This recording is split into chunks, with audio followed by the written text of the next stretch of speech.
What job or activity do you normally associate with jerks? Those family YouTube channels, that have like 50 different channels for each family member including the dogs and then the one for the full family. They only shout when they talk and do a bunch of shitty challenges. I feel in real life they are total assholes to everyone in their neighborhood. Paparazzi edit, damn, thanks for all the upvote and awards. I'm a free time celebrity photographer. You photograph celebrities in your free time? No, I photograph celebrities in their free time. And on their way to free time, and while they're eating. Or spending time with their kids, or getting the paper, or taking out the trash in the middle of the night. Hey, good morning, Kanye. Shut the duck up. Televangelists. Call scammers. I once told one I was robbing the house, so I hoped the homeowner wasn't in. I then told him he better not ducking snitch or I'd find him. He agreed and said good luck. Unreal. There's a scam going around now in Canada saying you imported a package with illegal contents and you have an arrest warrant out. I had my second one of these and said, you mother duckers are the ones holding up my cocaine at the border? I'm going to come down to the airport right now and fucking cap all your asses. Disconnected call. Oh well. I always plan to say something like this to the scammers, and by the time they call me the next time I completely forget about the plan and just end the call. Only to remember at 1.30 the following night. YouTube pranksters. Pisses on stranger's shoes, destroys a stranger's cell phone, smashes a car window, commits actual armed robbery. It's just a prank, bro.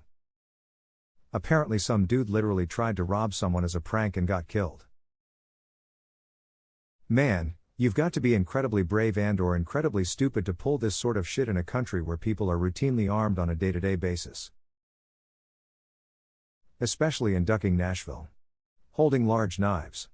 I want to feel bad for them, but with this level of stupidity, it's just natural selection at that point.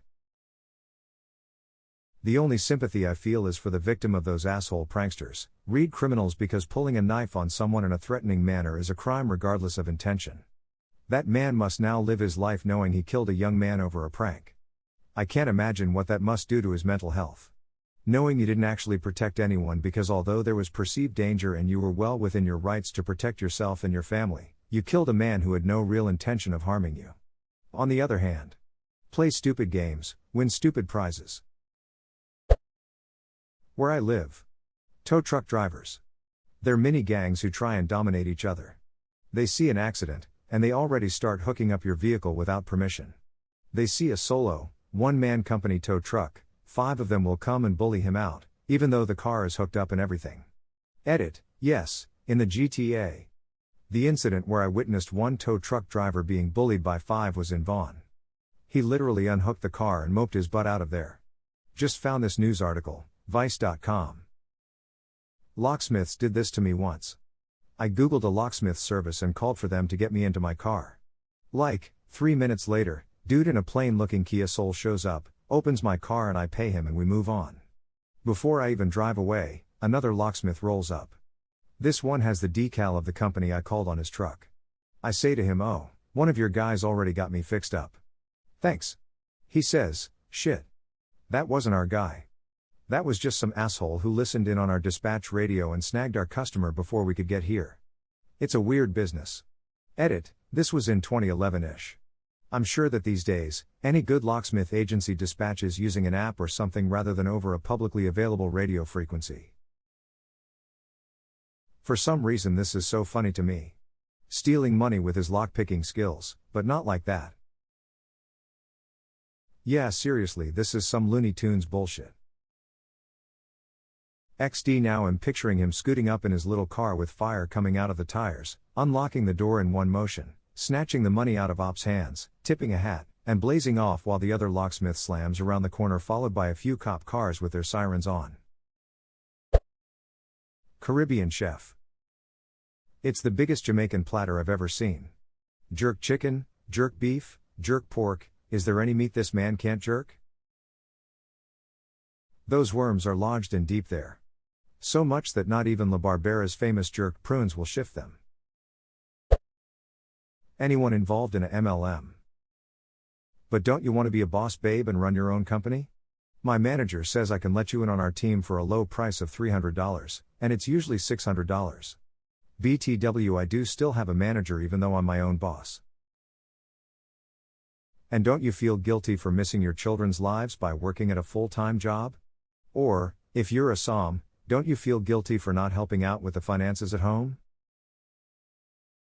I love how they perfectly phrase that to try and make anything but working for an MLM mean you're a piece of shit.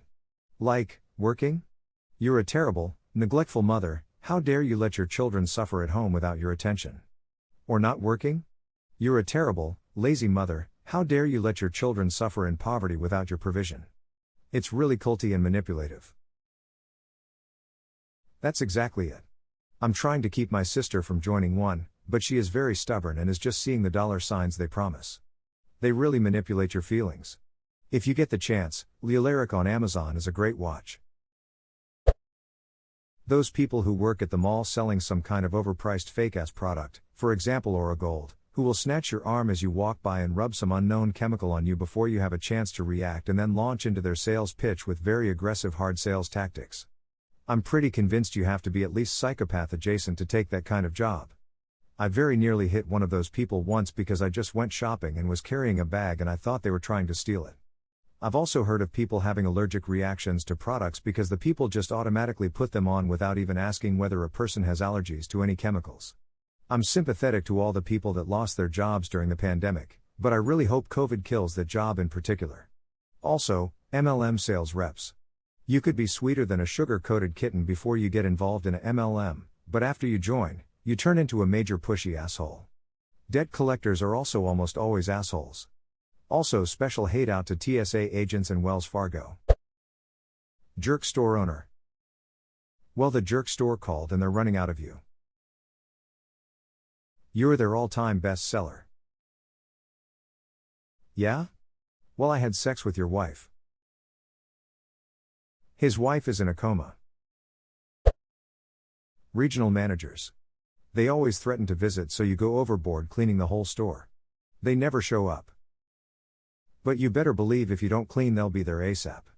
I was working at a gas station on the food side and I just started my shift. The guy before me left all his half-ass pizzas on the warming rack and they were long overdue for removal. I was putting my apron on to start the shift and of course the regional manager comes strolling in and goes straight to the pizzas. He was absolutely livid and chewed me out for a good half hour. The fact that I just came in and didn't make them didn't matter to him. Good times.